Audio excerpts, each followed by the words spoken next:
മോഹൻലാൽ ഇത്രയും കാലം പാടിയതിൽ തനിക്ക് ഏറ്റവും ഇഷ്ടപ്പെട്ട ഗാനം ഒടിയൻ സിനിമയിലെ ഏനൊരുവൻ ആണെന്ന് മമ്മൂട്ടി. ആന്റണി പെരുമ്പാവൂർ, ആന്റോ ജോസഫ്, ബാബുരാജ് അടങ്ങിയ ഒരു മീറ്റിംഗിൽ നിന്നുള്ള വീഡിയോ ആണ് ഇപ്പോൾ സോഷ്യൽ മീഡിയയിൽ ശ്രദ്ധ നേടുന്നത്. ടർബോ ലുക്കിലാണ് മമ്മൂട്ടി വീഡിയോയിലുള്ളത്. ലാൽ ഇത്രയും കാലം പാടിയതിൽ ഏറ്റവും നല്ല പാട്ട് ഇതാണ്. നല്ല ഇമ്പ്രൂവ്മെന്റ് ഉണ്ട്. ഒരു അപശ്രുതി പോലും ഇല്ല.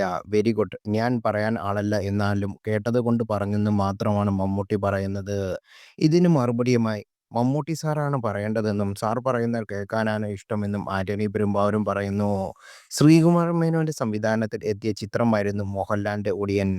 മലയാള സിനിമ മുമ്പ് പരീക്ഷിച്ചിട്ടില്ലാത്ത ഒടിയൻ എന്ന വിഷയത്തെ ആസ്പദമാക്കി ഇറക്കുന്ന ചിത്രം എന്ന നിലയിൽ പ്രഖ്യാപനം മുതൽ തന്നെ വമ്പൻ പ്രതീക്ഷയിലായിരുന്നു സിനിമയിൽ ആരാധകർ വെച്ചത്.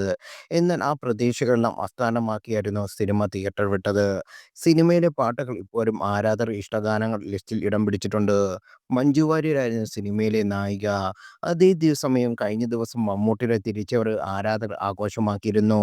നിരവധി പേരാണ് മമ്മൂട്ടിക്ക് ആശംസ നേർന്ന് എത്തിയതും. കളങ്കാവലാണ് ഇനി മമ്മൂട്ടിയുടെ പുറത്തിറങ്ങാനിരിക്കുന്ന ചിത്രം. മഹേഷ് നാരായണൻ സംവിധാനം ചെയ്യുന്ന പാട്രിയറ്റ് എന്ന ചിത്രത്തിന്റെ ഷൂട്ടിങ്ങിനായിരുന്നു മമ്മൂട്ടി ആരോഗ്യ പ്രശ്നങ്ങളെ തുടർന്ന് ഇടവേളയെടുത്തത്. മോഹൻലാലും മമ്മൂട്ടിയും ഒന്നിക്കുന്ന ചിത്രമാണിത്. വൈകാതെ തന്നെ അദ്ദേഹം ഷൂട്ടിങ്ങിലേക്ക് തിരിച്ചെത്തുമെന്നാണ് കരുതുന്നത്. ഇതിനുശേഷം നിതീഷ് സഹദേവ് സിനിമയുടെ സെറ്റിലേക്ക് മമ്മൂട്ടി എത്തുമെന്നാണ് പ്രതീക്ഷയും.